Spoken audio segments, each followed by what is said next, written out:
wanna be the greatest, but one day I blow up from the basement. Statement, the top is so vacant, I don't hear shit. Alright, good day mga lods. Ngayong araw, ikakabit ko na dapat yung aking pipe na Replica Pro. Kuminis na rin yan kasi hinanbuff ko na yan. Ito yung kanyang elbow. Ngayon na yung isa ko, yung pipe ko na Red Leo. Tinanggal ko na para mabilisan sana. Ang naging problema nito mga lods, ito yung pagkabit ng bank sensor mga lods, yung nut. Ayan o. Ayan, so napag-desisyonan namin ni seller na magpalit na lang ng elbow. Meron daw siyang extra elbow na walang bank sensor. One eternity later. Alright, update mga lods din sa Replica Pro ko na pipe. Ang ginawa ko mga lods, nagpalit ako ng gasket dito. Tapos, nung kinabit ko na yung pipe, nagkaroon siya ng mas magandang clearance. Tapos, nung kinabit ko na yung pipe, may problema pa rin siya. Ayan, yung sakang. Yun na lang yung problema niya mga lods. So, ang gagawin ko ngayon, pupunta ako sa muffler shop. Papaputol ko dito banda. Ayan, dito. Tapos, papa-adjust ko na papaganon. Para dumikit ng konti dito sa swing arm. Ayan, yung layo niya eh. So, yun muna unahin ko ngayon para mai-plaster lang siya. Tapos, papalagyan ko na rin siya ng bracket dito.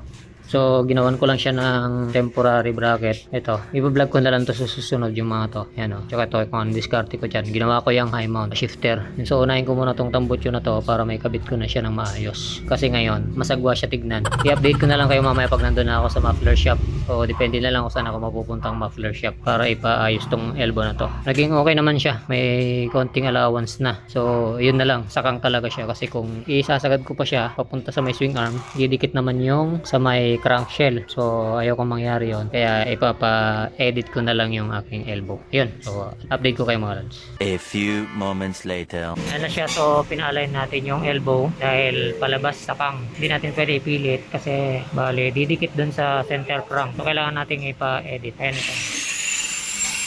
Ayan.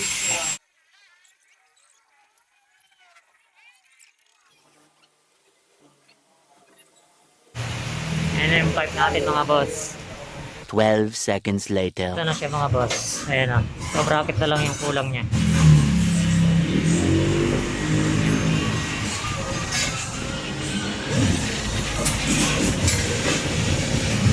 Gumanda yung ano niya, fittings. 2 hours later. Alright mga lads, nakauwi na ako. Hindi na ako nakapag-video ng matagal doon kasi ang lakas ng ulan.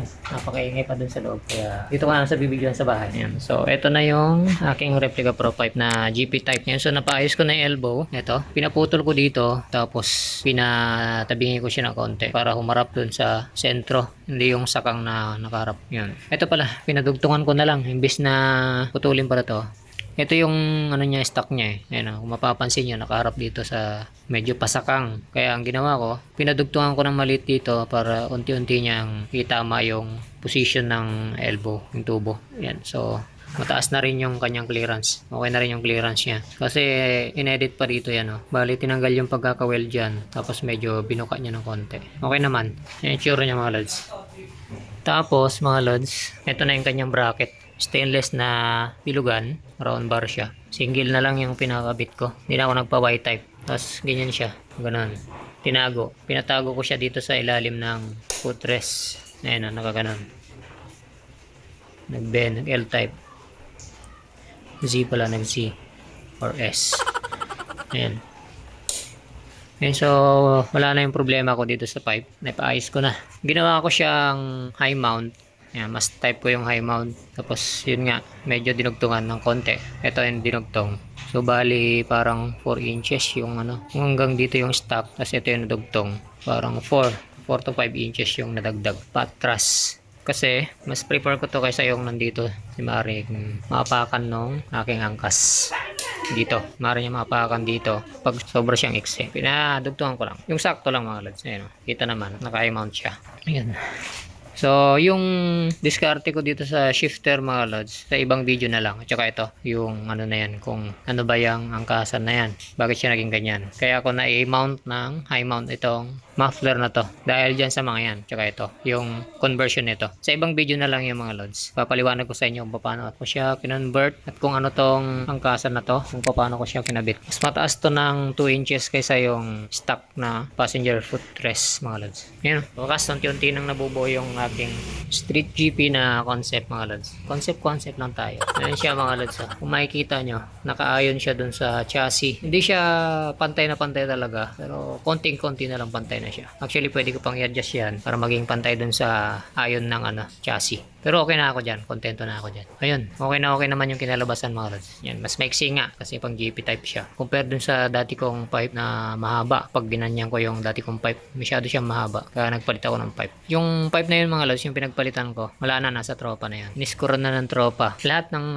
kinatanggal ko rito, iniscore na ng tropa. So yun lang naman yung naging issue ko dito mga lods, no. Kaya pala dikit na dikit yung elbow ko dahil kailangan mo na magpalit ng gasket dito dahil sobrang piping-pipi na siya. Ayun yung isang discarded doon pagka may bago kang pipe. Pagka overuse na yung gasket dyan at palagi kang nagpapalit ng pipe, ayun na nagiging problema. Kaya dumidikit yung mga bagong nabibili. So nung nagpalit ako, nagkaroon siya ng clearance. Ayun. So far, satisfied ako sa nangyari mga lods. Okay, so ang may bibigay ko lang sa inyong ngayon ay sound check lang muna ng naka-idle. Tapos konting bira-bira natin. Sound check natin.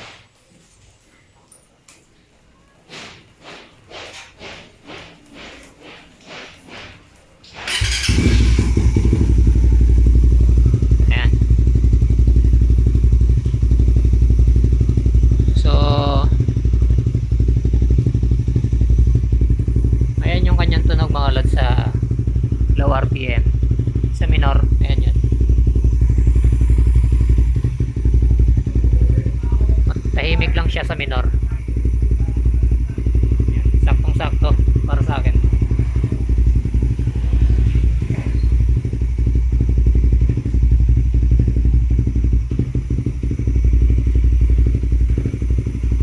Yan, medyo bigyan natin ng rev.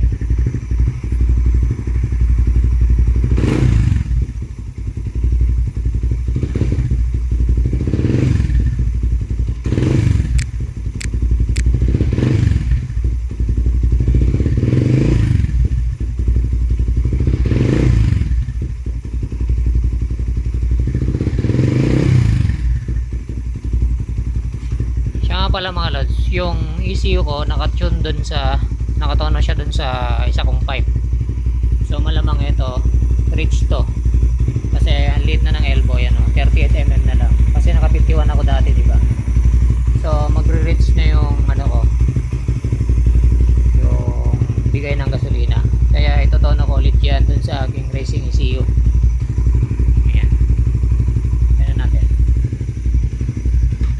So magtotono pa ako ulit ng racing ECU. Wala pa rin palang bang sensor yan. So papakabitan ko pa yan ng bang. Nag-order muna ako ng bang sensor kasi wala dun sa shop kung saan ako nagpagawa, wala silang bang sensor na available. Dito ko yan papakabit sa tapat ng window na to. Yan ko sa ipapalagay para kahit nakalagay yung pairings ko, accessible pa rin yung bang. Pwede naman dun sa likod ng elbow na yon, pero ganun na dati yung sa akin eh. So magpapalit naman ako ng pwesto. Dito na, sa pwesto na to. Tapos ito na yung pipe na bala kong ipa-dyno. Alam niyo kung bakit matagal akong naka-racing ECU pero hindi pa ako nagpapadyno kasi hinahanap ko talaga yung pipe na magugustuhan ko. Gusto ko rin yung isa, yung nauna na red Leo na pinakalkal ko na, pinarikalkal or refiber. Ganda ng tunog doon mga lods, mas maganda ng tunog doon kaysa dito. Kaya lang masyado siya mahaba. Mas bagay ito dito sa concept na Street GP. Kaya eto na lang yung gagamitin ko. So baka ito rin yung ipapadyno ko mga lods. Hindi naman siya ganun kaingay. Sa biraan lang to lumalabas yung kanyang tunay na tunog. Ito yung kanyang clearance mga lods. Halos konti lang yung clearance. Halos 0-0 lang. Pwede ko pa naman yung adjust. Itong spring na to, doon ko na rin iniskuran sa shop kung saan ako nagpagawa nito. Nagpa-edit. 50 pesos lang yan. Stainless na. Tapos babalik ako ron. Yung gumawa nito, yun din yung magkakabit ng aking bang sensor. Nantay ko lang yung bang sensor. So yun mga lods na. Ayun, nagustuhan ko tong na to, setup ko na to. Mas malinis tignan. Tingin ko okay na ako dyan. Ayun, so hanggang dito na lang tong video na to mga lods na. So magte-test ride tayo nito. Susunod na lang na i-ride natin tong Replica Pro na to. Alright, so right set sa lahat mga lods.